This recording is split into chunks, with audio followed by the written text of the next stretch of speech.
For more on the legal questions raised by Seymour Hersh's reporting, let's turn to John Dean, White House counsel under Richard Nixon, FindLaw.com columnist and author of both Worse Than Watergate and Broken Government. John, good evening.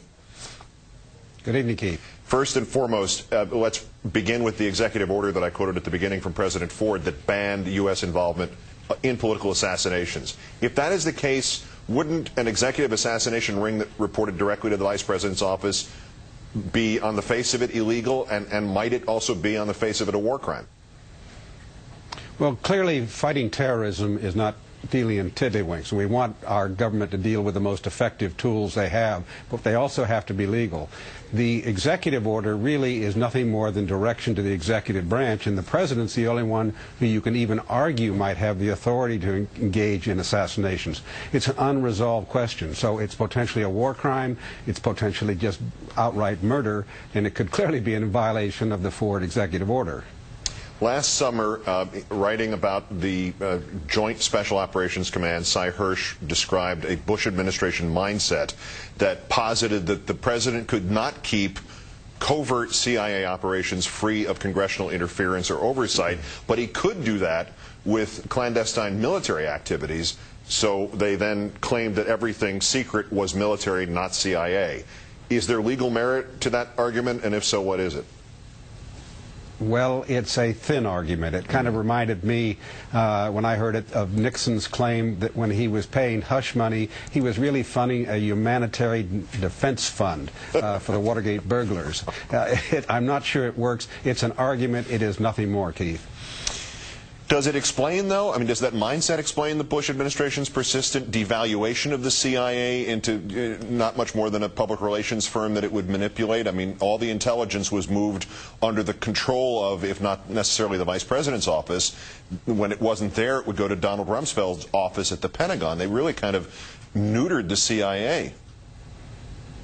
Well, there's no question they did that. This is a very interesting potential as further explanation as to why they might do that. We've got to remember, however, the CIA has maintained a clear covert operative entity inside of its operations. So from the intelligence standpoint, I can understand why they wanted to neuter it.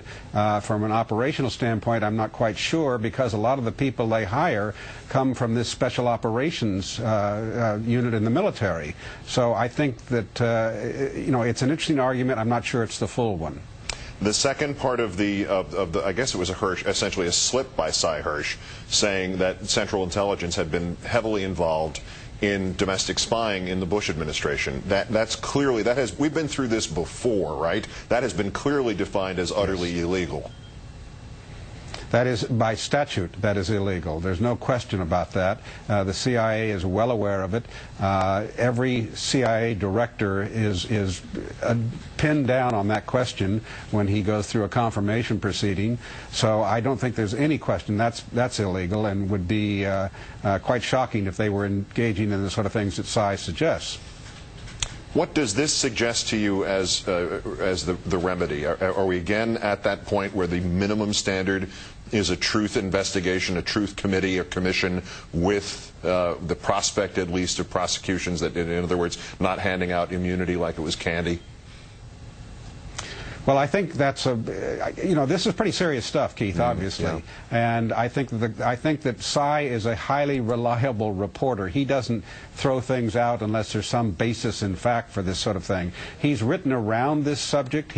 There's quite a bit actually out on the record already about Rumsfeld authorizing assassinations.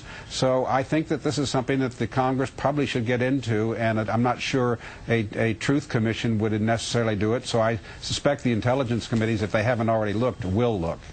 Speaking of looking, nobody's come up with a roster of possible people to whom he was referring, the victims of this. Have we seen anything like that? Have you seen anything like that? In some of Cy's writings, he said as many as 10 different countries had been targeted for special ops activities, and this could indeed run the gamut. So I don't know that we have a target, and maybe that's what is the bombshell in his book.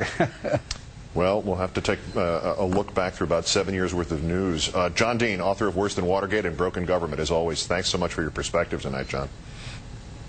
Thank you, Keith.